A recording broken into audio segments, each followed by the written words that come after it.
Welcome to the Big Business Blueprint video course. We designed this course for entrepreneurs and business owners who've started their business and are looking to grow their business exponentially within the next 12 months.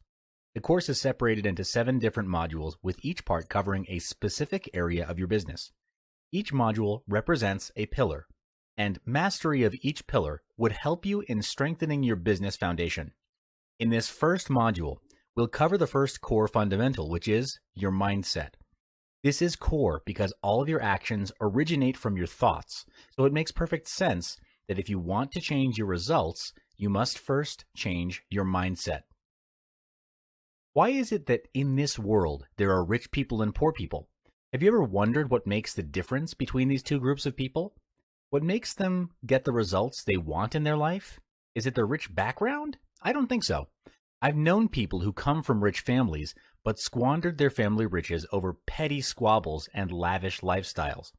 They end up being rich on paper, but they're neck high in debt. On the other end of the spectrum, I also know millionaires who come from simple, average backgrounds. When they first started, they've had all the reasons to fail and not make it, yet against all odds, they held their ground and now enjoy the riches of their hard work. So if background is not the factor, or resources, what is the deciding factor that will ultimately decide if you will be rich or if your business succeeds? The answer lies between your ears, and that is your mindset. We are the product of what we think. Where we are today is the result of all the decisions we made and did not make. The quality of life that you're enjoying or not enjoying is a result of your thoughts. Success is a choice, and all choices stem from your thoughts. It's an internal game, if you will. 90% of success in business comes from having the right mindset. When you win the internal game, you make better decisions, which ultimately leads to building a 7-figure business and beyond. There is nothing either good or bad. Only thinking makes it so. William Shakespeare. This quote means the way you see things determines if what happens to you adds or subtracts value. Is it your thinking that differentiates a mistake and a lesson? Yes. Therefore, if you want to change the fruit, you must first change the roots. If you want to change the visible, you must first change the invisible. Same goes for business. If you want to take your business to the next level, you must first change your mindset. There are 5 mindsets which, when practiced, form the basis for a 7-figure mindset. Self-awareness. Self-awareness is the conscious knowledge of one's own character, feelings, motives, and desires. It's how you view yourself from a third party's perspective. For example, when you set for yourself a sales target and you feel fear of achieving it, thinking that it's impossible to do so, then self-awareness at this point would be to acknowledge that you're fearful and start to investigate inwardly to understand, why is there fear of growth? Does it stem from feelings of unworthiness or something even deeper? Having awareness creates the opportunity to make changes in our behaviors and beliefs because we're able to catch disempowering behaviors before they even become a part of our identity. To develop self-awareness, it starts with listening inwardly to your emotions, thoughts, and feelings. You first listen by identifying a situation in which you realize your beliefs don't serve you. Then detach yourself from that situation and inquire, why did you react in this way? Was it conscious, deliberate, on purpose, or was it out of fear, out of some sort of deeper level of fear? When you start practicing this on a daily basis, you'll be able to catch non-serving mindsets, limiting beliefs, and actions before they happen, and turn them into something that serve you better. Self-awareness has 3 aspects: self-control, self-reflection, and self-beliefs. You need to gain mastery over each aspect as a foundation to a bigger mindset. The first aspect is self-control. It's the ability to control oneself in terms of our emotions, our desires, and how we react to other people's behavior, especially in difficult and heated situations. The ability to exert self-control is called willpower. Heard of the quote, "If there's a will, there's a way"? When your willpower is strong, you'll be able to bring your team and company to a higher level and find a way out of challenges and adversities. Next is self-reflection, which is important for self-improvement. This is the part of acknowledging your wins and giving yourself feedback for improvement. To do self-reflection at the end of the day, sit down in a quiet area and reflect on what happened in the day. Was it your biggest lesson of the day? Something you can remember that was outstanding? Did you end the day as to how you intended it to be? Were your daily goals achieved? If not, why do you think it was not achieved? What you can then actively do to prepare for tomorrow and make things better is think.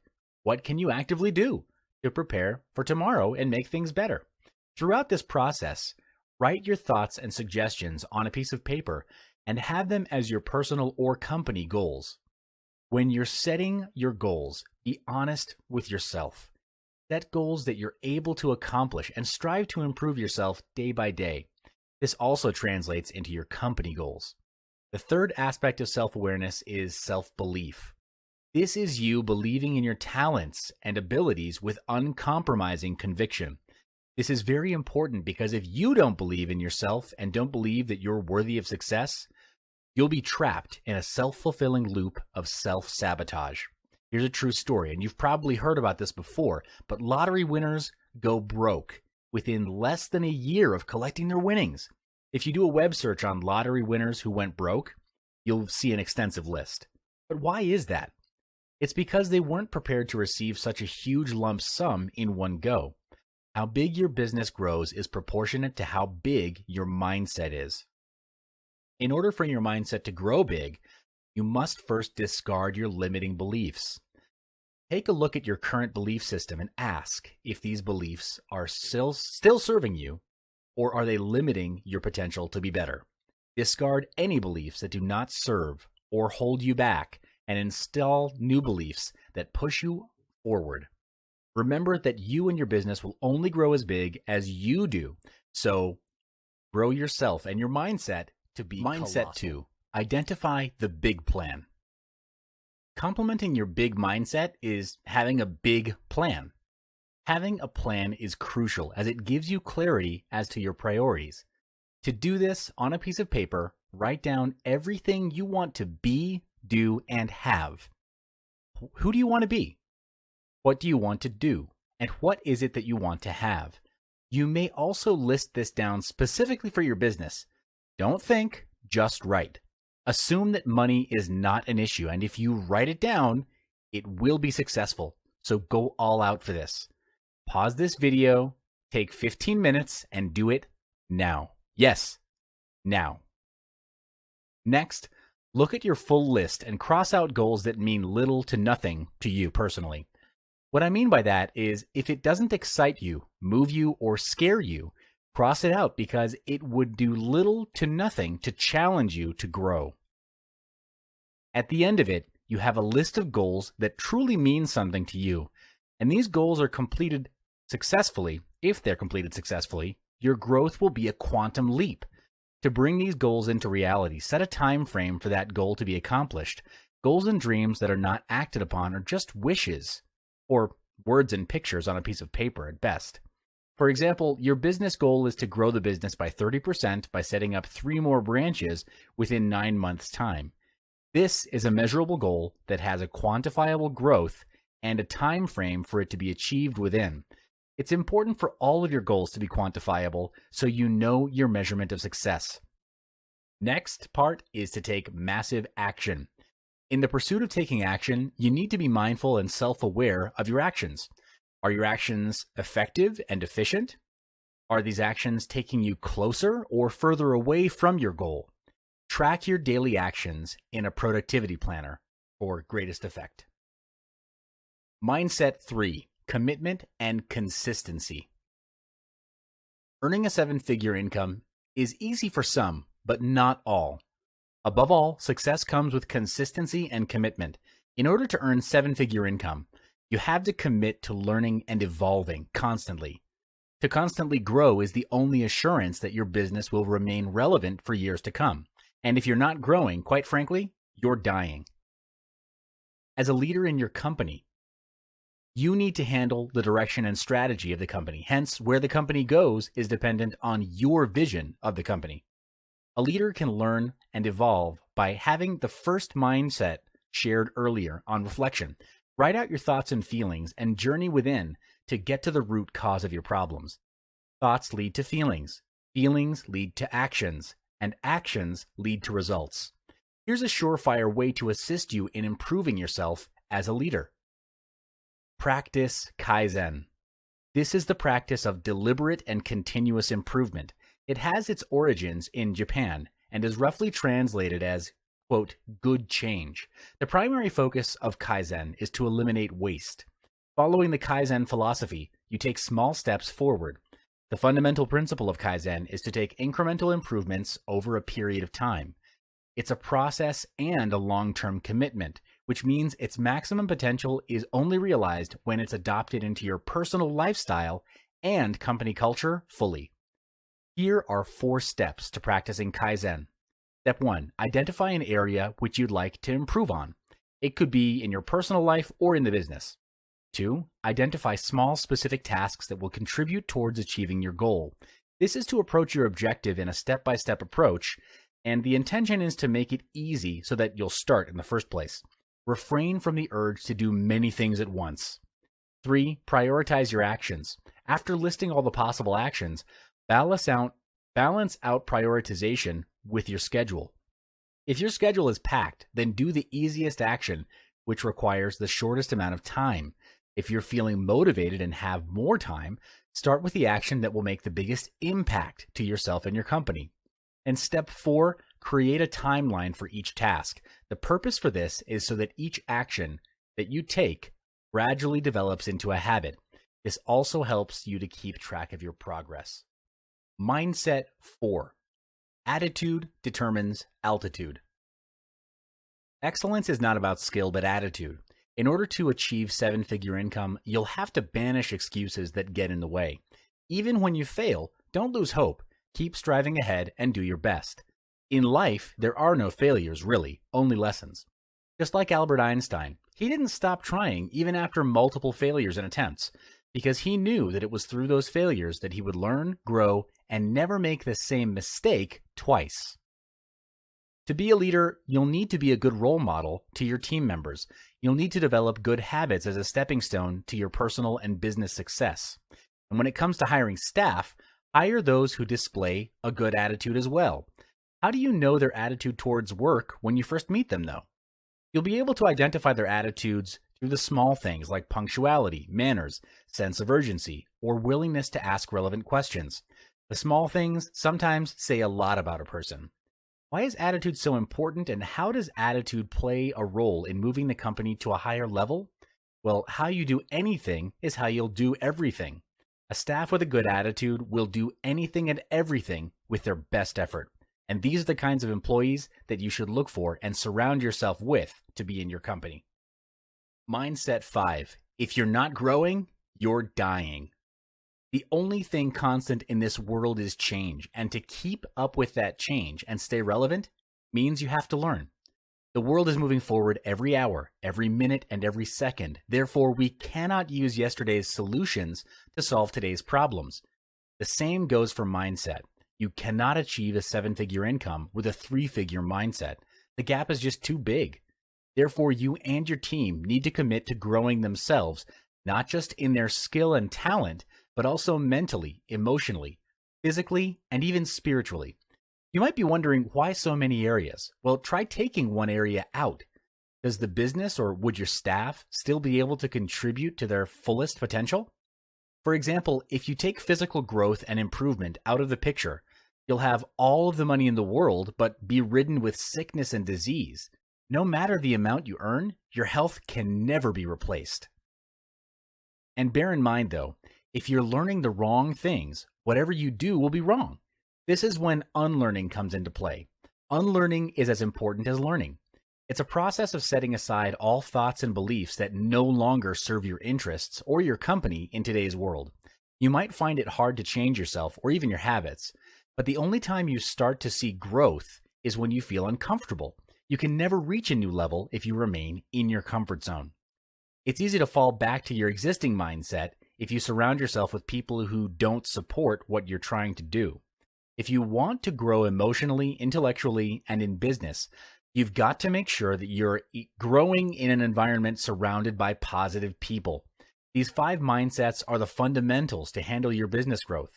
You may add more to it, and that's fine, but make sure whatever mindset and beliefs you adopt function only to serve and empower you to do better. You've just started your business and sales are probably low, which means profit is low. In this phase, you have 2 options. Either you grow the normal way or you scale fast. And to scale fast, you need to bootstrap. Bootstrapping means using existing resources to scale and grow the company instead of relying on external resources or money. This is beneficial to the business because bootstrapping forces you to think outside of the box and, in the end, realize there was no box to begin with. It's not the lack of resources that stops business owners from moving forward or innovating. It's the lack of resourcefulness that often gets them stuck. Bootstrapping is a situation in which entrepreneurs start a company with not much capital for their business, and bootstrapping is a way to ensure that that business has a positive cash flow. Many entrepreneurs understand the meaning of bootstrapping, that it's when a business borrows less money and the interest cost is reduced too. Bootstrapping is a steady way to begin compelling revenue and to support future investments by providing the business with a safety net for long-term cost management.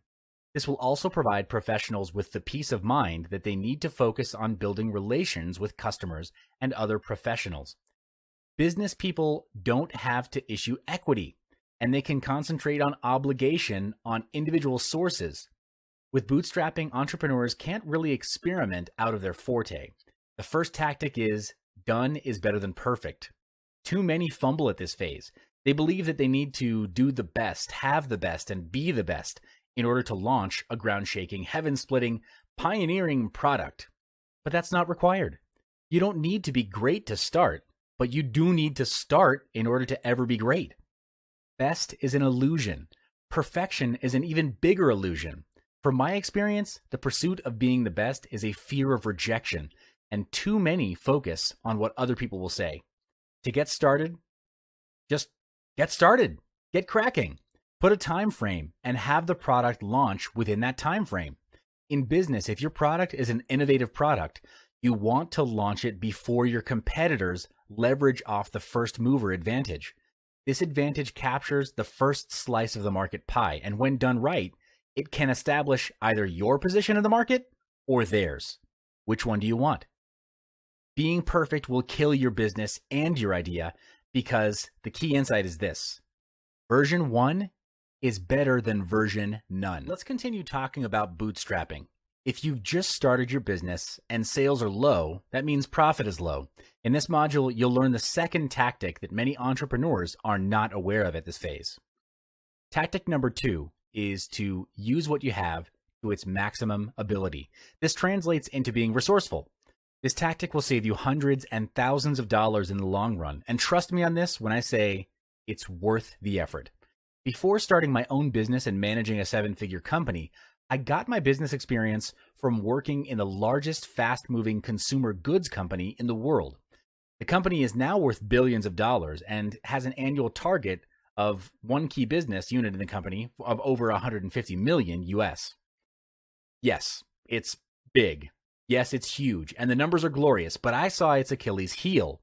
Its massive size was becoming its bane. There were too many processes. Staff turnover was high, and innovation was low. Our numbers were high, but actually we couldn't sustain it. Targets got higher, the market got more competitive, and the stress level of the company was getting more and more toxic. At some point, everyone was clouded with internal bottlenecks and putting out fires within internal departments. Smaller and newer competitors that came into the market were launching products faster than we could react or even innovate. And by the time we got the first campaign rolling to respond to our competitors' product launches, they had already launched product number 2. What was the difference? How could they launch at such speed? When we analyzed the situation, what I discovered was that because they were smaller, they could move and mobilize more quickly. They were being resourceful with what little they had, while we were dragging our feet. Don't make our mistake. In this module of Big Business Blueprint, you'll understand Tactic 3 as it refers to being innovative. This will help you as a business owner to constantly challenge your business. Tactic number 3, disrupt your own company, or your competitors will. This tactic translates into innovation. As a business owner, your worst enemy is yourself, your own mind. The moment you get complacent is the moment you stop growing. Your complacency is also your comfort zone, and there's only so much growth that can happen in your comfort zone. True story. I'm sure you've heard of Uber, an app that makes hiring an on-demand private driver easy. Today, in 2017, Uber is valued at over $66 billion. The entire core function of the business is built on the model of hiring drivers. But guess what their R&D department is doing? They're researching self-driving cars. This means that eventually customers will hire self-driven cars instead of on-demand drivers. If Uber was not disrupting themselves, then Google or Tesla would do it for them. The big picture is these 3 bootstrapping tactics are designed to make you and your company grow with the most effective use of resources. Be obsessed with growth, because that's the quickest way to get to 7 figures. Everything grows, even in nature. Do you know how a lobster grows? The hard shell doesn't grow with the soft body of the lobster. So the hard shell is a fixed size. When the soft body of the lobster grows, it feels discomfort. It expands into all the space within the hard shell. It starts to get really uncomfortable until at a certain point, it knows that it needs to shed its current limiting shell. The lobster then finds a spot under a rock, exits from its hard shell, and waits under that rock for its new layer to harden and grow into its new stature and its new strength. That's how a lobster grows, but I think we can learn from it, and that's how our business doesn't knock, build a door. This quote from Milton Berle states that you need to create opportunities and form strategies that will aid in the growth of your $1 million company. One way to construct $1 million company is to identify a pattern and scale it to the top.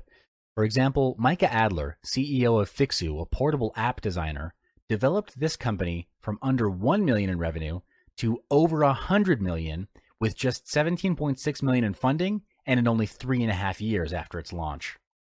Some startups begin without any monetization strategy, and that's rather risky if there's no long-term goal.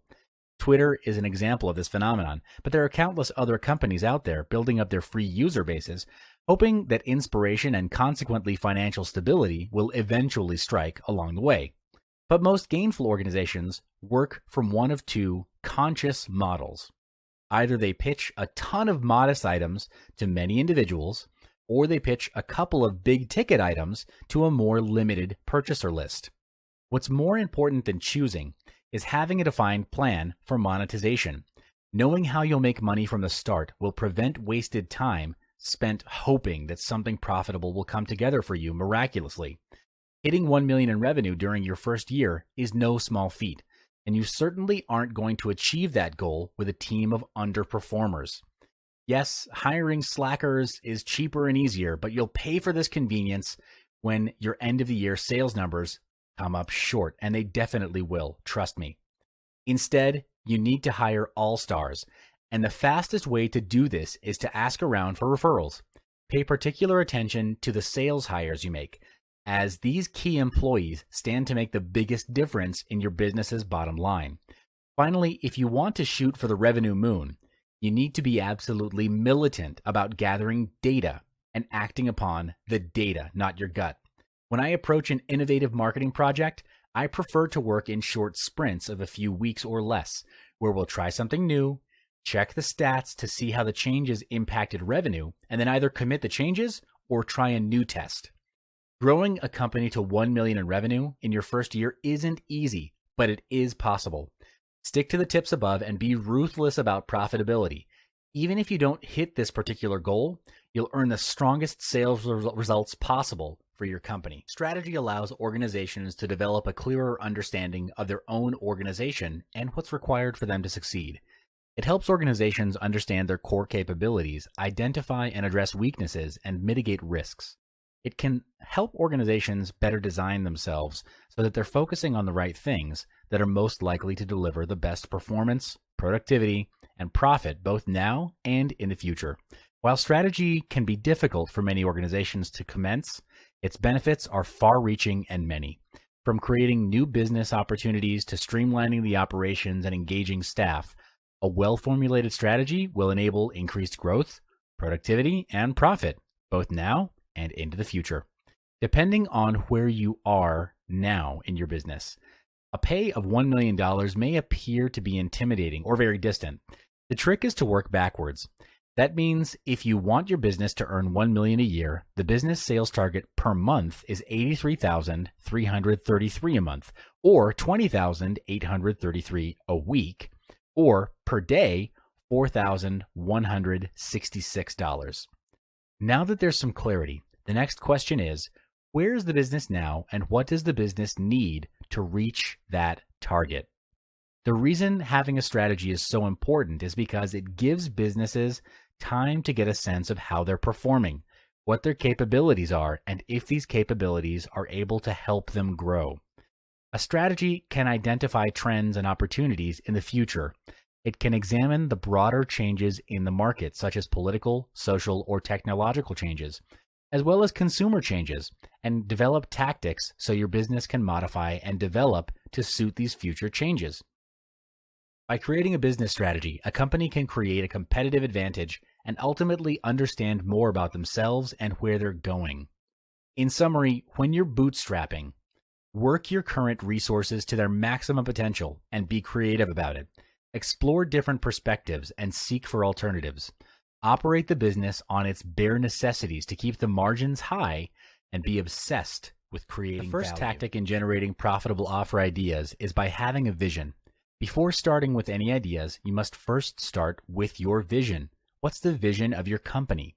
Your vision is what will be the guiding light for all of your ideas to take shape, because you can come out with as many ideas as you want, but the question is, could you really execute all of them? Well, time as well as resources to execute the idea, all of the ideas, are limited. There are only 24 hours in a day and only so much of financial resource to go around that you can leverage, which means you want those ideas to be congruent and aligned to your vision for the company. You'd go bankrupt and you'd waste a lot of time in executing all of the ideas you have. Therefore, it's crucial to have a vision that you can focus on that will give you a clearer understanding on what it is that you ultimately want to achieve. To help you in generating your vision, try to ask these fundamental questions. What is your why? Why is this business important to you? Why did you start the company in the first place? Why this and not something else? These are all important questions which will give direction to evaluate which idea is most suited to your company. Take a moment, pause the video, and answer these questions. Don't worry about having the best vision because in our previous module, we learned there is no such thing as best. The most vital component is to identify what resonates with you. Thousands of people have taken up their hobbies and turned them into successful businesses. So think of your why now. For instance, Tim and Nina Zagat, who launched the Zagat Surveys, a publishing empire that sells restaurant guides for many major USA and European cities. In the early 1970s, the Zagats were high-priced corporate attorneys who had the passion of dining out. For fun, they created a newsletter which they distributed to close friends to rank popular restaurants in several categories. Each year, the newsletter encompassed more restaurants, and in the end, the couple began charging money for it to reduce their expenses as it became so time-consuming and actually cost them money to produce. Identifying your interest and what resonates with you is important because when you or the company is faced with a tough situation, your passion and commitment to that vision will push or pull you through. So pause this video, take 20 minutes, and answer those questions. Did you get your vision nailed down? It's okay if it's version 1 because version 1, again, is better than version none. In this module, we'll be looking at your target audience in order to give more focus in generating your ideas. With your vision, the next question is whom are you serving? This would be your target audience. If you don't know who you're serving, then you'll be serving everyone who ultimately makes your company confused, and the allocation of your resources will not be effective or efficient. It only projects lack of focus. You need to know who are they? Why them? What are their needs and wants? What problems are they facing? This is important because one of the ways you add value is, in most cases, solving problems. How well you solve your customers' problems is in direct relation to how much your target audience will pay. For example, if you're planning to operate a restaurant, focus on the theme of the restaurant. What type of food will you want to serve? And also the price range. This will set your standards as well as setting your niche, and inevitably pull the supposed audience in your favor. When you've gotten a clearer picture of your audience, next is to seek and establish relevance to them. How would your company, products, or services help to solve their problems? Write down as many ways as you can think of. Those ways are now your prototype of your company, products, and services. Your next task is to then test it out and seek for proof of concept. You do this by selecting the one product that would solve the biggest problem of your audience. Put it out into the market by doing research and asking your audience if they would buy it and actually start selling it. Collect the money, and then you create the product. Yes, sell first, collect the money, and then create the product. Now, if you're thinking that that's tricking your customers, well, it isn't.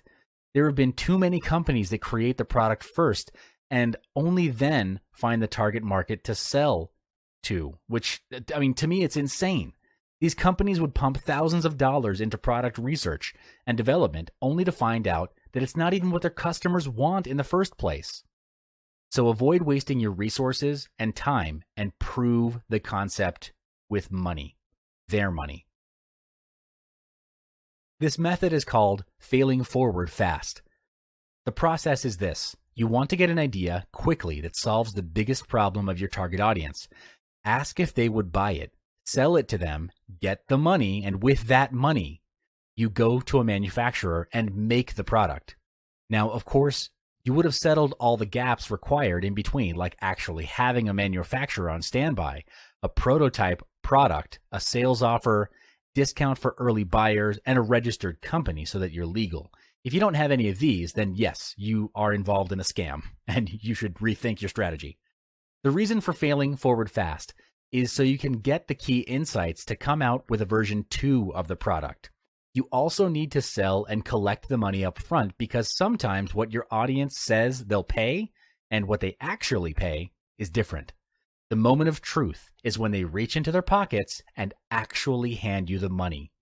That's when you know you've found an initial product worth investing your R&D dollars. The following tactic to generate profitable offer ideas is to do a brainstorming session on product ideas. Ideally, your brainstorm should be with max 5 people because too many people dilutes the quality of the brainstorm session. Imagine 30 people in a room doing a brainstorm. Not impossible, but it would definitely be less effective. As you're brainstorming, put the ideas and suggestions into a mind map. This makes it easier for you to refer back to the ideas after the brainstorm. There are 5 simple steps to do an effective brainstorm. The first step is to set the context.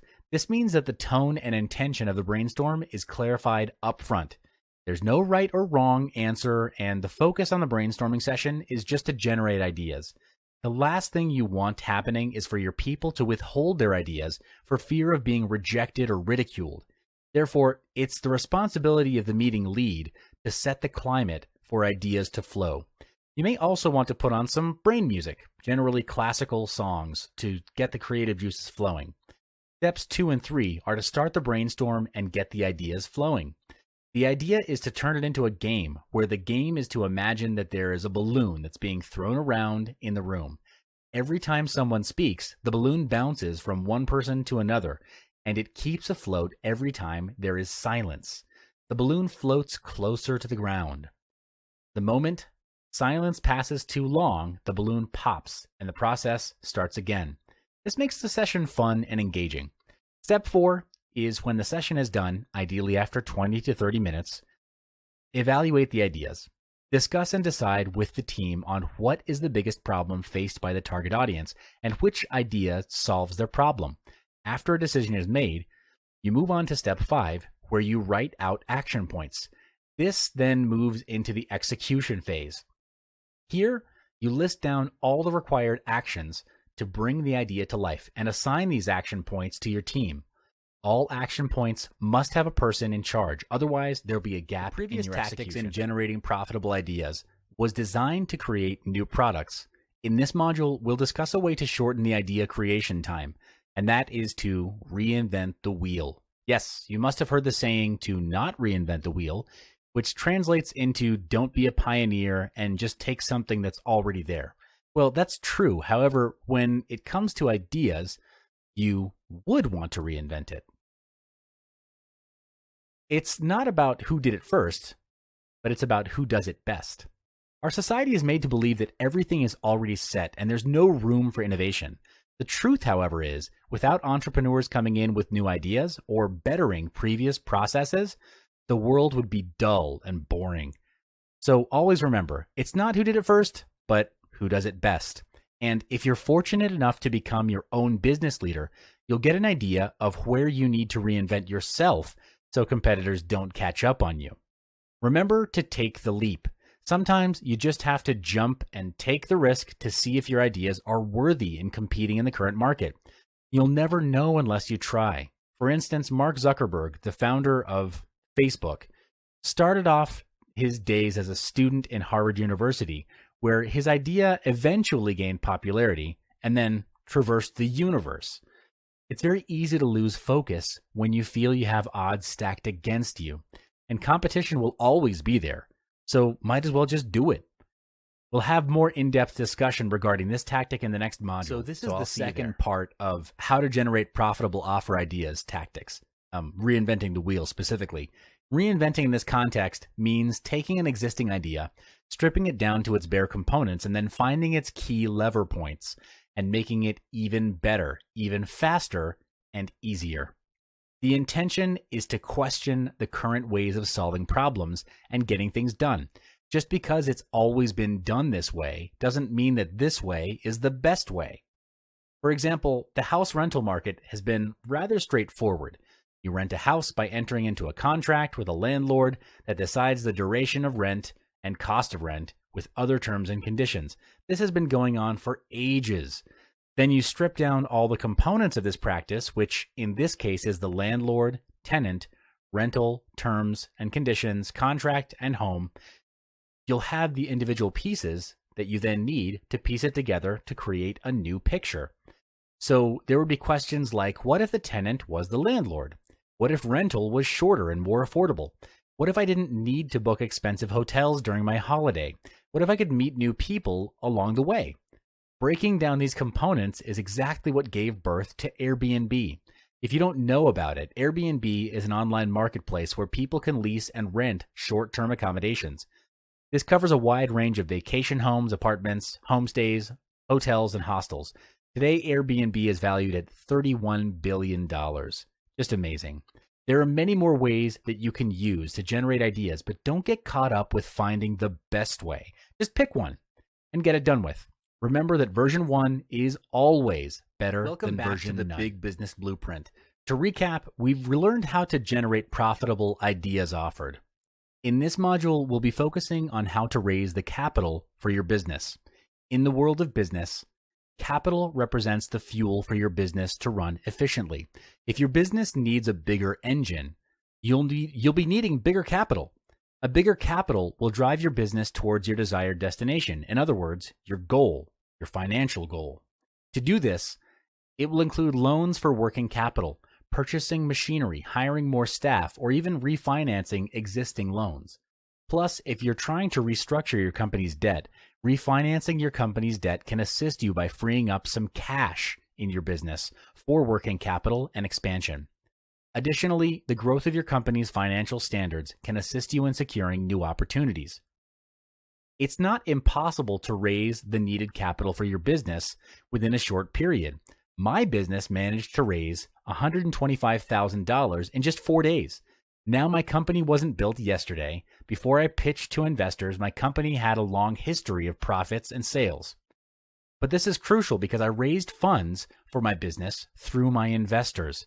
The capital I raised was by bringing in investors to invest into my business. People investing in you or your business is because they want to. They want to earn money. They want to earn more money. This is practically the only reason they invest. They're getting their money to work for them. So what are the steps needed to raise your desired capital in just 4 days? Here are 3 steps on strategic funding, how to raise capital in 4 days. We'll cover it in the next 3 modules. Step 1, preparation of plan. Planning is crucial before you can pitch to your investors. Smart investors know if you're planning on a whim, so build your plans before laying it out to the investors. To put it simply, decide upon your key messages.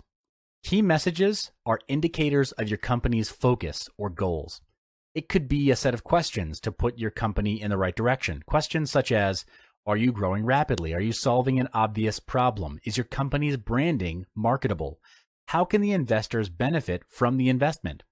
The answers will aid you to set your business primary goals. Now that you have your key messages in check, preparing your idea will help you determine what excites investors the most. The potential return, the social advantages it provides, or the excitement of being associated with your brand. You'd want to address all of those. Thus, the importance of creating a core message will help you to create a better sales pitch. Finally, you want to attract investors to invest in your business. For example, you have an idea to turn the invested $1 into $2. How will you portray this plan the best way possible to grab that investor's attention that you desire? To do so, you need to come up with a complete plan for your investors. However, you'll also need to include the risk and the rate of return on the investment. Why? There will always be pros and cons to an idea. Laying this out and acknowledging that you know that there are risks to your investors by adding relevant mitigation measures will add value to your ideas and to you as a business owner. Step 2, join an investment club. What exactly is an investment club?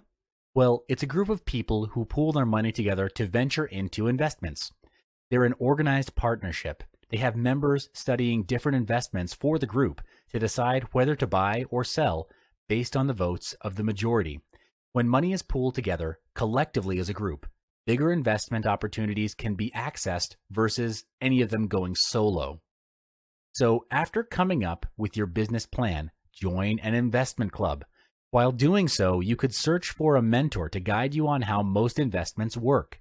In the investment club, you'll get the chance to talk about your business. This is when you'll need to dictate how your ideas or your business is profitable, whilst making them interested to invest. Ask yourself, do you want to use your money or other people's money to invest? The smart way, obviously, is to leverage other people's money. Your money alone will only have so much for your business to run, but with OPM or other people's money, with a group of investors, the sky will be your limit. Unity is the strength of your business capital. Inevitably, before you start selling your ideas to the investors, your role and opportunity in the club is to give talks and brief the investors about your ideas and your business. These are the people you want to approach and share your ideas with. Why? It's simply because they have the means to provide you your capital. So introduce yourself. Talk about the history of your business. This will build the trust between you and your investors. Remember, no one will invest if they don't trust in you or your business's credibility. Execution of plan. After you start getting the investors to invest in your business, it's time for you to execute them together. So you have your plan, you've joined an investment club, and now it's time for you to sell your ideas to your fellow investors. However, it's imperative for you and your investors to be on the same page. Your investors will need to evaluate your ideas together to reach for your business's desired goal. It's advised that you start your plan as soon as you acquire the fund, regardless of the amount. When your business is making profit, people will naturally be more willing to invest in you. Always remember that profit is the key. It's better than revenue, a profit margin. Profit is everything. This explains why your investors will only be interested in your business's profit, not your revenue. While executing your plan, keep a journal or report about the execution and the outcome of your plan. This will aid as a reference for any future investment plan. Keep a record of the profit made as proof. A successful story will boost your credibility and status. In the future, this will increase the confidence of other investors to invest in your business. And finally, it's time to repay your investors. At the end of the day, you should begin repaying your investors once profit has been made. This is to reduce the negative impact felt by your investors after investing into your business. If you're keeping track of your outcome in your report, you could include a section compiling the feedback of your investors. Feedback and testimonials help boosting other investors' confidence to invest in your business. It's imperative to repay your investors over the money what they have provided you. Ask yourself, what do you think would happen if you failed to reach the standards you've set up with your investors? What would happen if you do reach it and delayed their share of the profit? How will that reflect on your business opportunities in the future? It's simply because no one would want to do business with an incompatible figure. Your reputation is at stake. Surely, you want to retain the connections you gained with your investors. They're the ones that will help you in your future business planning. In the next video, we'll be discussing how to scale and quadruple your income by using the capital you raised in this phase. In this video, we'll be focusing on how to scale and manage your business. You'll also be looking at how to gain exceptional levels of income in the long run continuously. Excellent businesses have an edge which allows them to get ahead of the race. This advantage is called timing. Timing is the ability to select the precise moment for doing something for optimum effect. In this case, timing is the ability to gauge how much time you or your team need to get certain things done. You'll come to a stage where your schedule has reached its maximum capacity, and you'll need to balance your time between looking for new business versus having quality time with the people who matter to you. For example, if you have a new project which has a very set fixed deadline, how do you manage the allocation of work among your team? Do you simply delegate all of the work using a top-down method? Or do you take a really good look at the work required for the project and instead adjust the work needed and shave off things that don't need to be done? At this stage, you'll have gained some insights on how to generate new leads and manage existing clients. Instead of engaging in a one-man show, a better approach will be to set up a team to execute delivery while you focus on generating sales, marketing, and generating new leads, pitching, and networking. To do that, you need to be working on your business rather than in your business. Let's talk about how to project your income. Before you set up a team, you need to estimate your cash flow. Without having any idea of how much money your business can generate, it's almost impossible to accurately plan your business ahead and prepare for the tough times that may befall your outfit. Fortunately, predicting how much you can earn is not difficult. You can estimate how much your first year revenue is by calculating how much money you can potentially earn. If your company isn't generating as much as what you've estimated, take it as a sign for you to tweak your plans. When you're at the helm of your business, it's very important to remember that a healthy business has a healthy stream of income. Predicting how much we'll earn in the future is not easy, but there is a way by projecting your income. So how do we do it? First, list down your current average earnings of 3 months and multiply them by 12 months. The amount you get will be your estimated annual sales. Secondly, subtract the total cost of production of the year to get the gross profit of your company. Third, to get the company's net profit before taxes, subtract the company's operating costs from the gross profit. The costs that will be incurred include employees' salary, payroll, overhead cost, rental, etc. And after that, you'll need to further subtract the income tax from this. Taxes vary from country to country and from state to state, so I suggest that you should find the percentage of income taxes in your country to know your business. Let's talk about how to leverage and optimize your company. The next question you need to answer is how to increase revenue with the same amount of time and effort. You can do it by means of leveraging and optimizing your company. Leveraging your business means using your resources to their optimum advantage for improved results.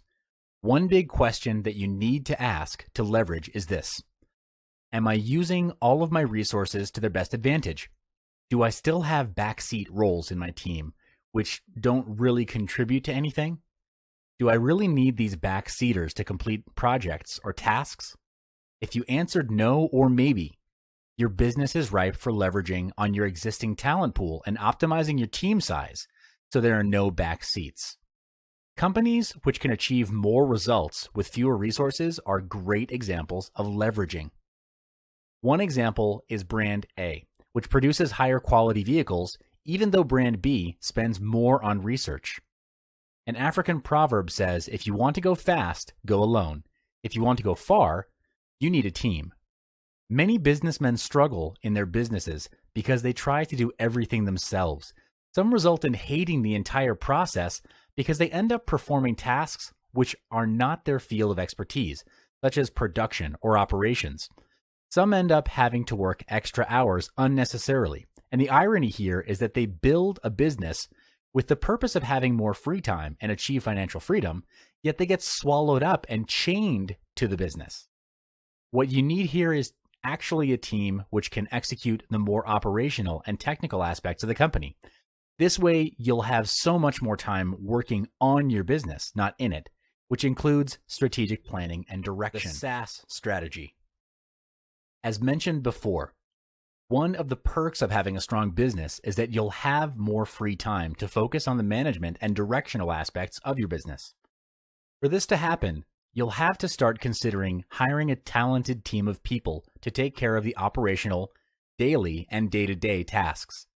One of the best strategies you can deploy is the SAS: simplify, automate, and systematize.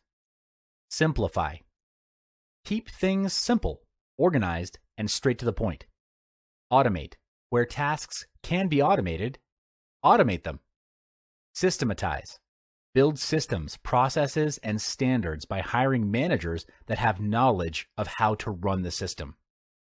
There are 5 main steps to simplify the business.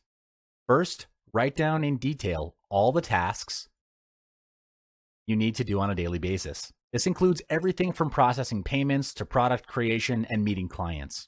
Secondly, divide them into 2 categories: transactional and transformational actions. Transactional tasks are rudimentary and predictable, which include processing salaries, paying bills, rent, etc. Transactional tasks are perfect for automation. For example, sending out emails can be automated by using email services like MailChimp and Aweber. You just need some time to write all the emails, upload them onto the mail service, and set the time to send them. Transformational tasks, on the other hand, bring significant and positive impact to the business. They are the must-haves in the company. For example, business development, staff training, personal development, sales and marketing activities. These are more difficult to automate since different businesses will have very different needs. This also applies to the team behind it. The reason tasks are divided into these categories is so that we have clarity on what to prioritize and what to focus on, what positions to hire, the required job scope of those positions, and the salary that would match that job scope. Thirdly, analyze the list and eliminate redundant tasks, double entry tasks, and simplify the complex ones. To do this, you need to be disciplined and ruthless. The aim is to be efficient and fast. Find a way to automate tasks such as assembly lines or filing. Doing this opens up more time and energy for yourself and for your team to focus on more important tasks. Fourthly, lump the transactional tasks together. Outsource or hire an administrative staffer to take care of it so that you can focus on the transformational tasks. Lastly, hire and retain staff that can perform transformational tasks. The right kind of people can become an asset to your business, so don't be afraid to cut those who are not an asset to the business and not a good fit for the company. Retain the ones who work well together in the team. Again, make sure you minimize backseat roles as much as possible. Getting the right team. In the previous chapters, we've discussed about hiring a team to better handle the tasks that are needed to ensure your business thrives. The right team delivers the best results and will ensure the continuity of your business. But first, what is an ideal team size for your business? It's recommended to start with around 5 to 7 people. A small initial team size is very important so that you can maintain team dynamics at the highest level.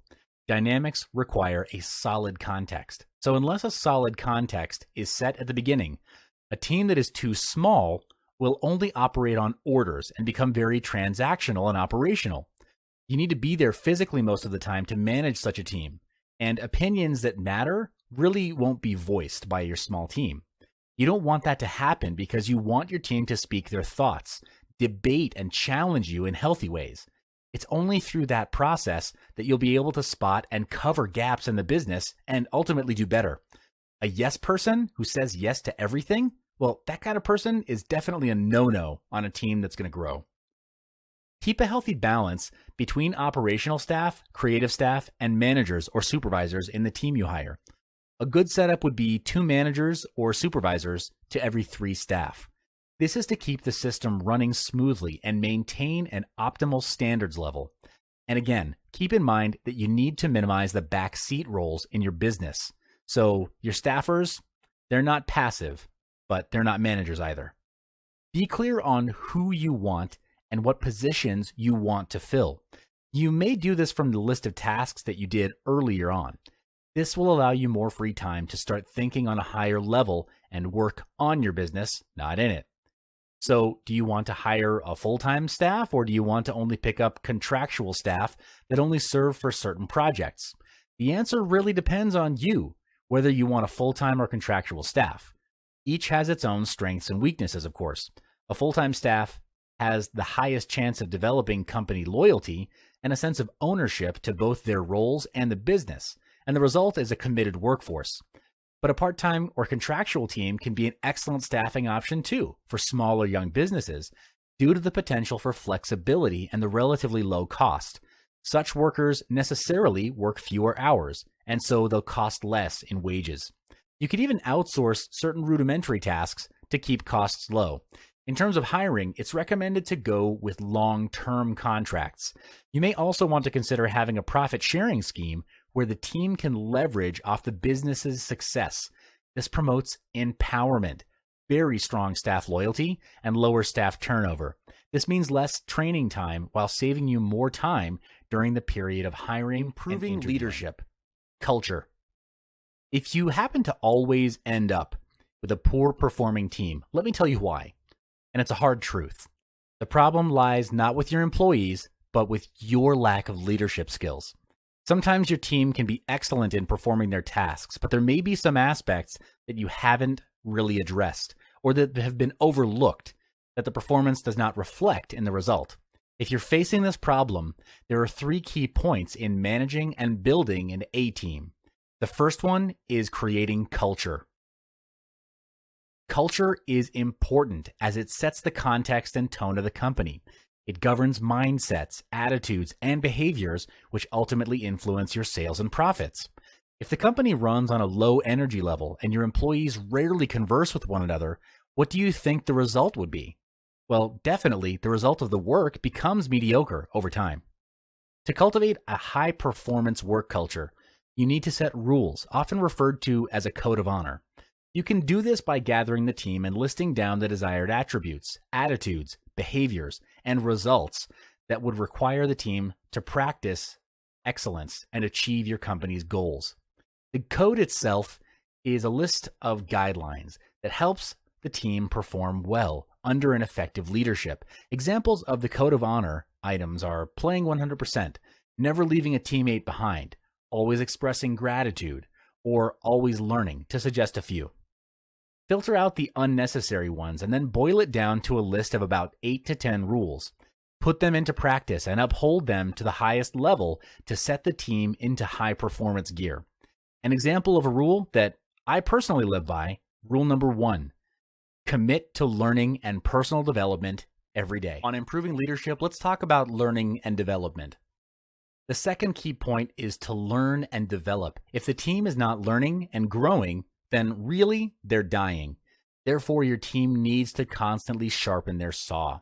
There are always businesses out there who work harder, smarter, and quicker than your team. It's just a reality. And if there's no growth in learning or developing current talents, that is, surely one day your competitors will close the gap and surpass you. This also means death to your business. If you're not learning, you're dying. Stay ahead of your competitors by structuring learning and development activities for your team. The reason is these activities help them to be very efficient and effective in problem solving, time management, and prioritization. There are lots of activities that you can do for your team to help their growth. The first is apprenticeship. This means sending your team over to other organizations to learn from them. This can be a very useful and effective way to eventually develop a new skill. Second is career counseling. This is where your team members discuss with their supervisor a career plan and develop that career plan to identify areas for improvement or advancement and how those areas can be addressed and also when. Coaching includes working one-on-one with the learner to conduct a needs assessment, set major goals to accomplish, develop an action plan, and support the learner to accomplish that plan. The team member drives these activities, and the coach provides continuing feedback and support. Continuing professional development is very beneficial so that your team stays up to date in the views and practices necessary to lead and manage in today's organizations. There are an increasing number of universities, colleges, and training centers associating continuing education credits or continuing education units with their courses and workshops. So why not leverage those? Sometimes your team doesn't have the proper technique to learn and retain new things. Organizations and other environments are changing rapidly. Therefore, it's extremely important to continually be aware of those changes and to be reflecting on them and learning from them as well. Basically, with continuous learning, you help your team to learn and how to learn. Courses and seminars are great platforms for the learning and development of new knowledge or skills on your team. Courses with hands-on experience are even better since it'll help your team apply what they have just learned, making the lessons even more effective. Another great way to encourage self-learning for your team is to provide them with opportunities to give presentations. For example, have a 15-minute presentation on a topic that adds value to your team and specifically what you're working on. Let's say there are 7 people on your team. That would be a total of 105 minutes of presentation every time you do this meeting. And if you do it every month, then annually, it would add up to 84 topics and 21 hours of learning. We talked a lot about improving leadership. Let's do a quick debrief. The third key point is for you to do a debrief or a post-mortem after each successfully completed project. Debriefing is the most powerful learning tool to recap everything that you've learned. Debriefing is done by evaluating a recent project. Key areas to look into are reflections of what has been done, insights with the aim of that project towards the future, linking the challenge with the actions and how similar projects can be done more effectively in the future. Debriefs are important after your projects to identify gaps and insights as preparation for future projects. So in this stage, it's essential that your project team prepare a list of gaps during the project. There are 2 ways that you can go about this. The first is to identify the current gap that the project team detected and how to close that gap in the future. The second is to identify potential gaps in the future. An example is if you hear that your competitor is introducing a faster product sometime in the future, you might conclude that this could be significant to your business. Next part is to arrange a meeting session with your team. Now, this is critical because your project team may have things that they might want to point out, which are actually critical but not noticed during the project. Imagine skipping out on such a debriefing session and starting right away on the next project.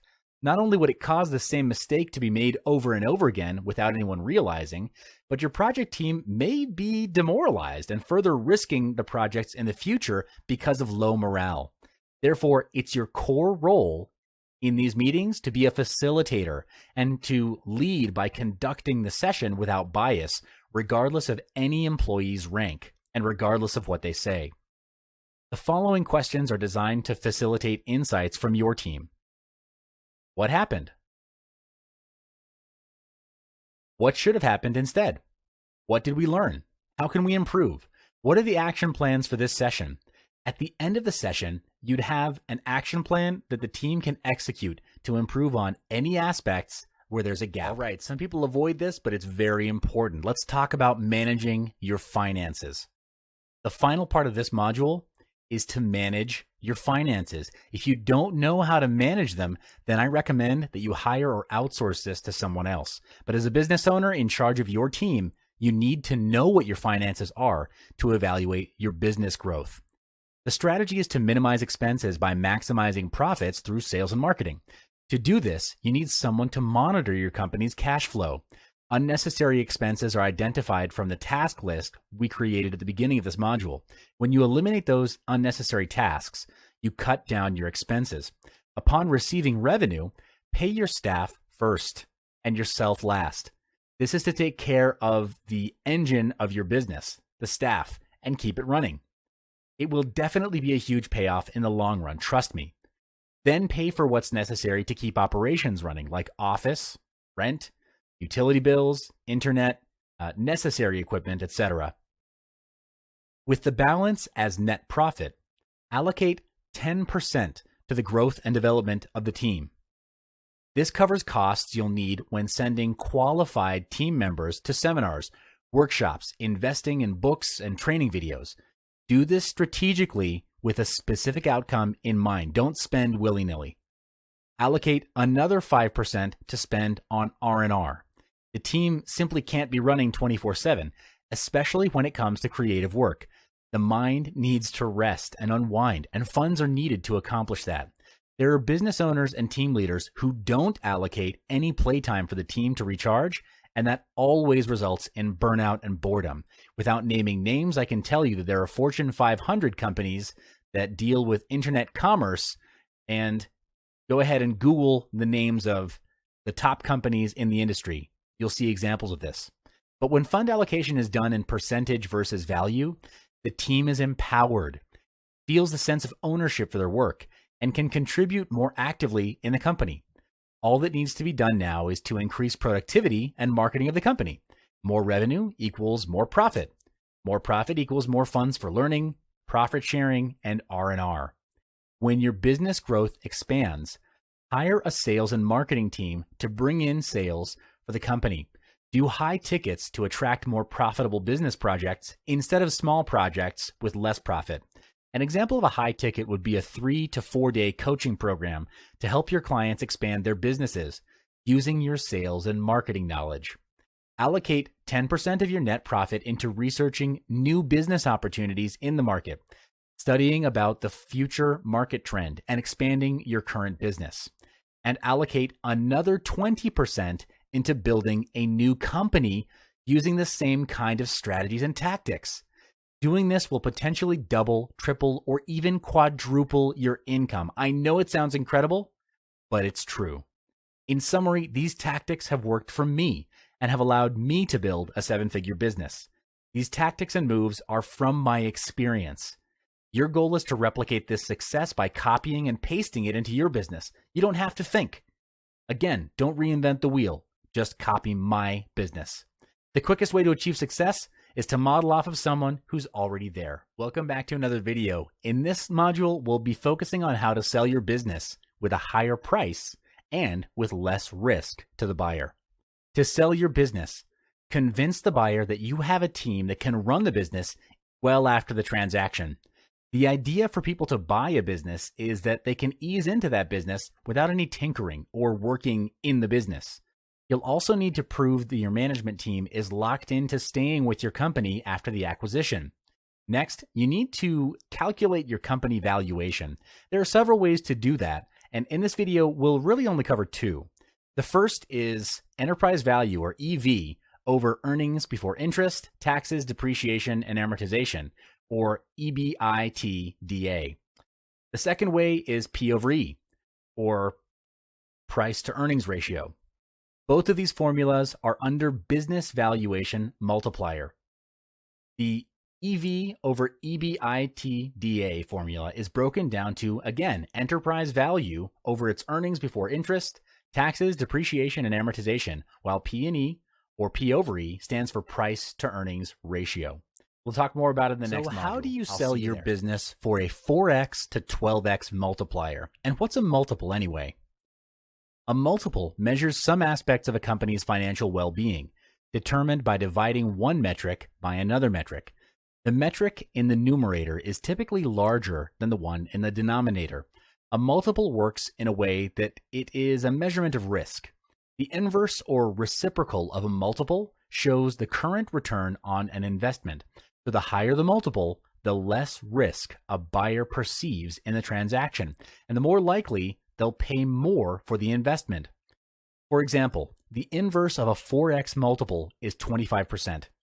For a buyer to require a 25% return on an investment, the business may not be growing or is in a tougher, more capital-intensive industry. Either way, a general interpretation is that this investment is pretty risky.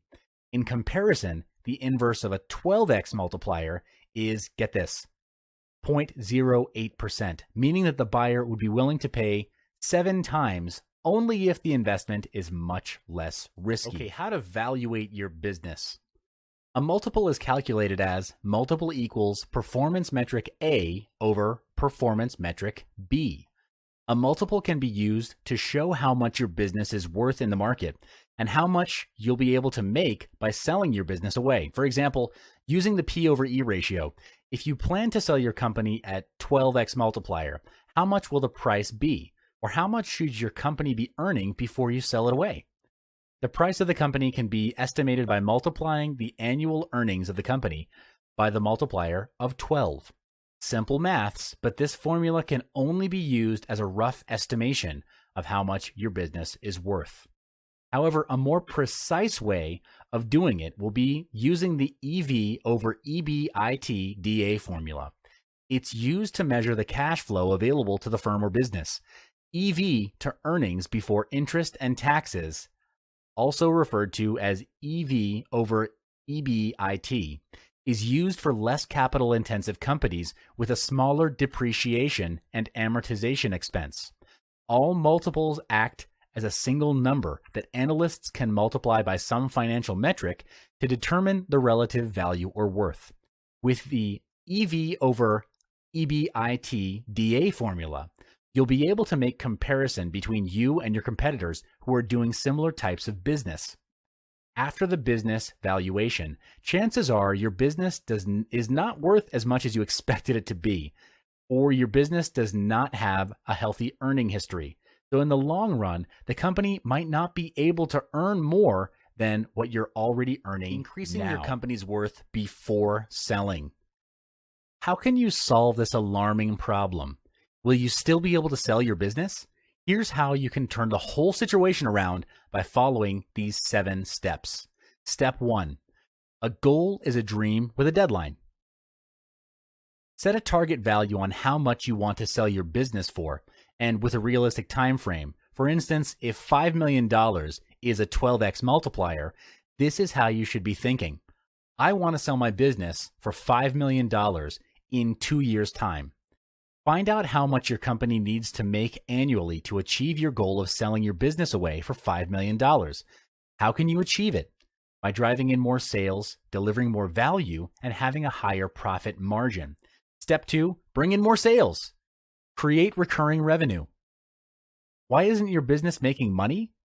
Is it because your products or services are not fulfilling customers' expectation? Or could it be lack of sales? If it is, hire a sales team and a marketing team.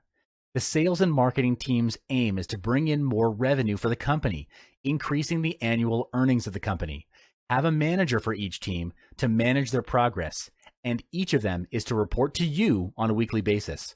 They should also propose ways to bring in more potential clients and maintain existing customers.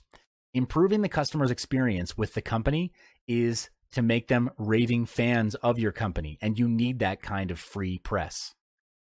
Step 3, cash flow is king. A buyer will only buy or invest into, and in your buyer's eyes, buying in your company is a form of investment. They'll only buy into your company or your business if your company is able to help them make more money. So you should improve your company's financials before selling it. Generate positive cash flow by driving in more sales because cash flow is king. To make your business a valuable and sellable asset, your company should have a history of making a healthy profit. Why profit and not revenue? Because profit is the bottom line of your business. If your company's annual revenue is high, but the profit is low. This shows that your business is not very profitable, and no one in their right mind would buy a non-profitable business. Step 4, management is doing things right. The leader is doing the right things. Having an automated system to keep your business going even when you're away is a huge advantage.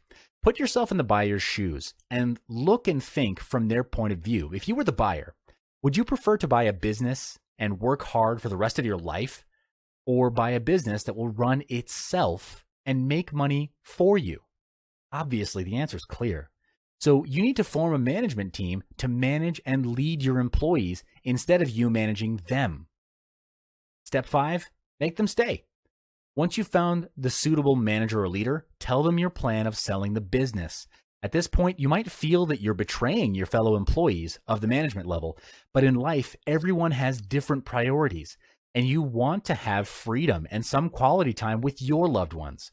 But you can't afford to let your management level employees leave the company because they're the leaders of your company, the ones who keep your business running smoothly even without your presence. They're the reason that you're able to sell your business at a higher price. Here's where you launch a long-term incentive plan for the key management, with a one-time special bonus in the event of the sale of your business, to keep them in your company, and more importantly, to prove that the management team is locked into staying with the company after the acquisition. Step 6 is finding a broker. Now's the time to find a representative to help you sell your business. It's better for you to look for a business broker than any other broker. Your broker should appreciate what you've done to transform your business and recognize that you've done something special, that you deserve to be compensated at a higher rate, or in other words, to sell your business for more than $5 million. Contacting a broker is a wise choice, but what you also need to realize is that brokers typically charge a percentage of the proceeds of the deal in the form of success fee or commission. Step 7, after the acquisition. After selling your company or business, you'll be receiving a lump sum of money, and this is where you need to manage your personal finances very wisely. Steps on how to manage your sudden wealth increase will be discussed in the next module. We've reached our final module, and you'll notice that we're transitioning away from talking about working for the money and starting to talk about having the money work for you. In this module, we'll be going through strategies on creating long-term wealth by putting your money to work. What does this actually mean? It simply means that you do not have to put any effort into generating your income. Instead, where you choose to put your money, you'll have the money multiply and grow for you. Is this even possible? Well, yes. One of the methods to do this is by investments.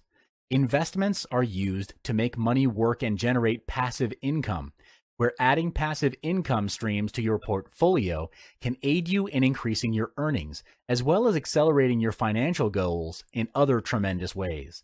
The term investment can be used to refer to any mechanism used for the purpose of generating future appreciation in income. Referring to the context of our modules, investment is a monetary asset purchased with the idea that the asset will provide income in the future or will be sold later at a higher value for profit gain. There are many vehicles for you to choose from in order to start your investment. These may include bonds, stocks, mutual funds, real estate, gold, silver, as well as Forex. Of course, to decide which investment vehicle is best for you, you need to know their characteristics and why they're suitable for a particular investing objective. But for this particular module, we'll only be focusing on 3 investment vehicles, which are gold, silver, and property. We'll elaborate each vehicle further in the coming modules. A way to gain long-term wealth is investing in gold and silver. First, let's talk about investing in silver. The investment offers a lot of different options. We'll go through a brief overview of the focal points and conveniences of purchasing the most well-known silver bullion and silver coin speculations. What makes silver? Silver, just like gold, has been used across time. Research shows that silver is used mostly as coins since early days. However, unlike gold, silver has a variety of industrial and commercial applications. This is because silver is more flexible in its characteristics than gold. It remains the best electrical conductor known to man, highly resistant to corrosion. It's among the most malleable and ductile metals, and it's a splendid thermal conductor. The rarity of metals denotes their value increment. Such is the case in silver, where silver is a byproduct of different base metals, copper, lead, and zinc. 90% of the world's silver mining industries experience bankruptcies. The world is running out of silver. There are several reasons why you should invest in silver. The value will always appreciate in the long run, where the value of silver is stable regardless of the currency that you're purchasing it with. The increment of its value, due to its demand in various fields or industries, will always be great. The space between supply and demand is getting wider, leaving little amount of silver left to sell, so there's scarcity. Consequently, as we can see, the global demand of silver is growing. For example, all of the following uses of silver are growing: medical, electronics, food processing, water treatment, building materials, and consumer products. The focus here is that all of these items are on demand. So even during an economic downturn, there will be a high level of base demand. In terms of investment, the investment demand is soaring, especially in the USA. The US Mint sold more 1-ounce silver eagles in January 2013 than in any other month since they began creating silver in 1986. Other than that, total global demand of silver in the recent years is about 880 million a year, where the worldwide mine production is only about 760 million ounces per year.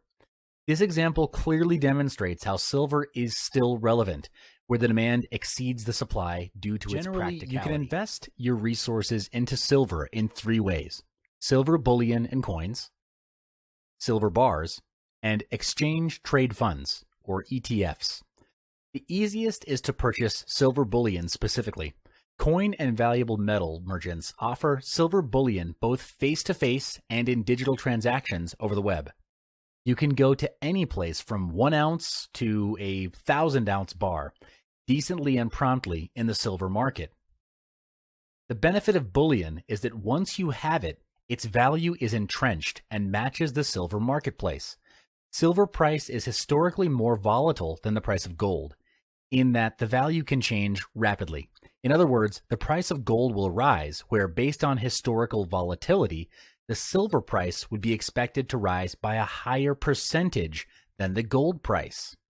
The drawback is that merchants charge markups to offer you silver, and on the off chance that you need to trade out your bullion later, the merchant potentially would give you a price that does not match the overarching price of the market. Meanwhile, buying silver bars has also been proven to be an excellent tactic in preserving long-term wealth. As an investor, you should firstly be sure to determine the right size and type of silver bars used as a primary investment tool. Silver bars come in various sizes and weights, while most bars sell in troy ounces in increments of 1 ounce, 5 ounce, 10 ounce, 1 kilogram, 100 ounce, and 1,000 ounce bars. Some mints sell them in fractional or gram sizes. There's no right or wrong weight in purchasing silver bars, as this is a personal choice. Generally speaking, investors who choose to purchase a large bar find that it gets them the most bang for their buck. For the purchase of smaller sized silver bars, it's easier to liquidate. Now, let's look at how silver ETFs work. When you buy gold and silver physically backed by ETFs, you do not possess the physical metal, but you own a paper representation. With respect to the ETFs, for every share you buy, you own an ounce of silver. A custodian, usually by large banks, stores the actual metal. The share-to-metal correlation erodes the longer you hold the shares. The fund must sell silver, for example, periodically to pay for expenses, which decrease the amount of silver allocated to each share. Silver exchange rate is at 1% to 2% the cost of gold. It's difficult to consider silver as a genuine valuable metal compared to gold. However, it still has its noteworthiness in the eyes of investors. In the previous module, we discussed the value of silver and investment techniques for silver. Now let's move on to gold. Gold has been widely used since before the existence of paper money or fiat money. Research shows us that its usage was detected for over 3,000 years, but how can it retain its appreciated value? Well, its characteristics are what makes gold gold. It's simply beautiful, it's ductile, it's highly scarce, and it's extremely durable. Therefore, unlike paper currency, coins, or other assets, gold has maintained its value through time. People perceive gold as a way to preserve their wealth from one generation to the next. So why should you invest in gold? First off, the weakness of the US dollar. Although the US dollar is one of the world's most reserved world currencies, when the currency's value dropped against other currencies, both in 98 and in 2008, this resulted in more investments in gold, which raised the price. The price of gold nearly tripled during the years of currency downturn, reaching around $1,000 per ounce. Meanwhile, from 2008 to 2012, the price of gold escalated to almost $1,800 or $1,900 per ounce. So there's an increase in demand as well. In previous years, increased wealth of emerging markets boosted the demand of gold. In some countries, gold plays a significant part in culture. For example, in India, where the wedding season in October is traditionally the time of year where there will be the highest demand for gold. Meanwhile, in China, gold bars are a traditional form of saving, where the demand of gold has been steadfast. Investment-wise, many individuals are beginning to see gold as a commodity, as an investment class into which funds should be allocated. Gold should be an important part of a diversified investment portfolio, as its price generally increases in response to events that cause the value of paper investments, such as stocks and bonds, to decline. Although the price of gold can be volatile in the short term, it has consistently maintained its value over the long term. Throughout the years, it has served fairly as a means to hedge inflation, as well as the erosion of major currencies, making it an investment worth considering. Now let's move on to gold investment techniques. There are several ways to invest in gold. Gold coins, which are convenient and portable. Gold bars, which are cheaper in bulk, even cheaper than the same weight of gold coin. And then exchange-traded funds, or ETFs. When you purchase gold coins or bullion, maintain a strategic stance from huge premiums. Coins regularly originate from the National Mint, where they're made and sold at a 4% increase. The retailer's edge is 1 to 3%. To figure the premium of a gold item, subtract the spot cost from the value you're being cited. Separate that number by the spot cost and increase by 100. On the other hand, purchase physical gold at different costs: coins, bars, and adornments. The most common gold coins are American Buffalo, American Eagle, and St. Gaudens. To prevent from getting ripped off, build up your reason why you need to purchase gold bullions. If you're planning to invest in gold as a long-term venture, then purchase gold as close to market value as you can.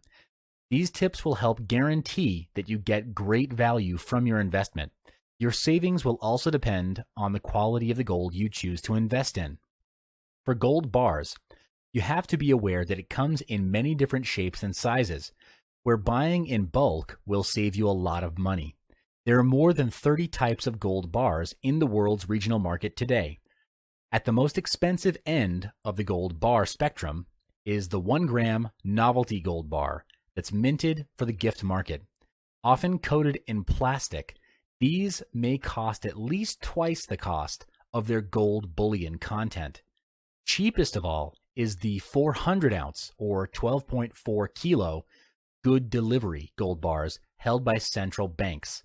Buying gold bars is almost always cheaper than buying the same weight in gold coins, and the bigger each bar, the lowest cost by weight. Depending on your local tax regime, you can reduce or completely avoid paying sales tax or VAT by buying gold bars instead of coins. Moving on to gold ETFs.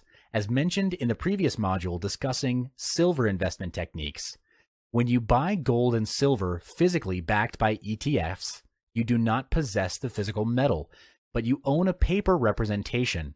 The difference between silver and gold ETFs is that with respect to the ETFs, for every gold share you buy, You own 1/10 of an ounce of gold.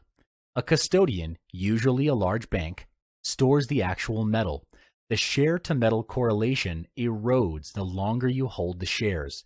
The fund must sell gold, for example, periodically to pay for expenses, which decrease the amount of gold allocated to each share. The next step is to invest in property.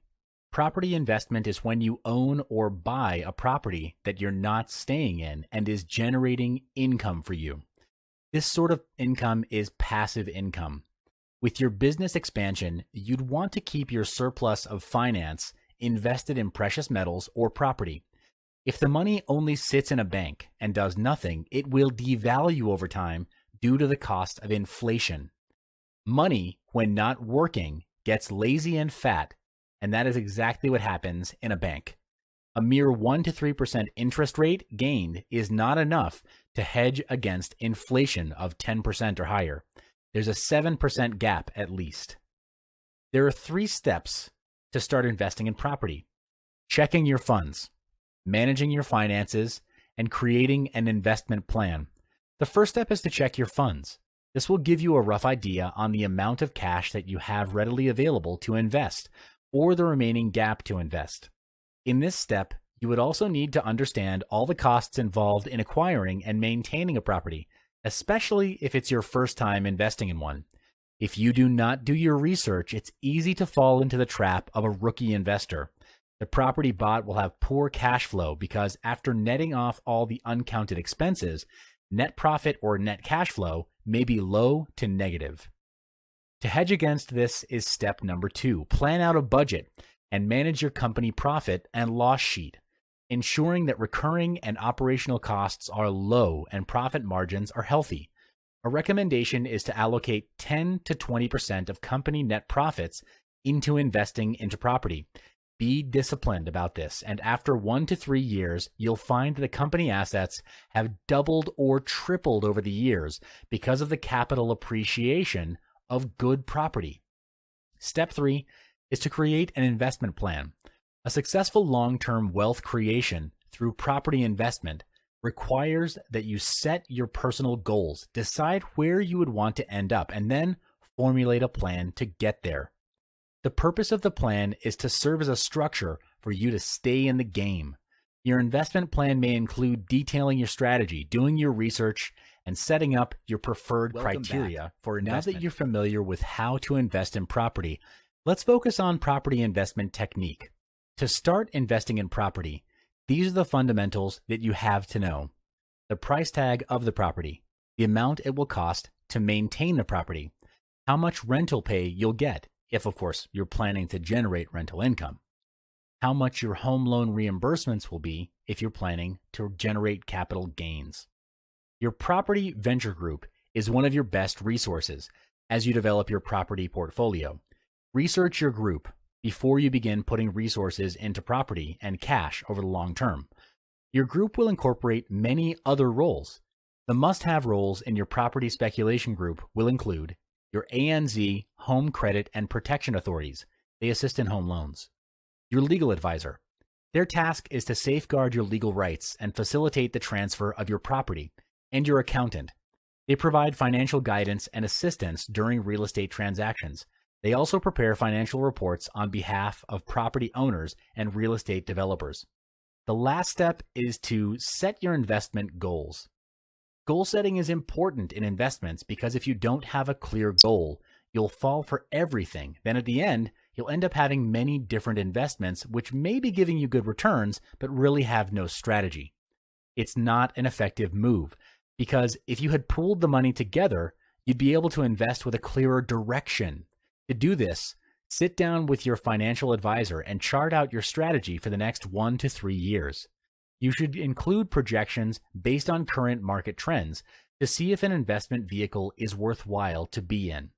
After your plans have been laid out, the next part is to execute the plan. In summary, don't be afraid to invest. It would be foolish not to invest, because money that's not put to good use loses its value over time, even more so when it's just sitting in the bank not doing anything.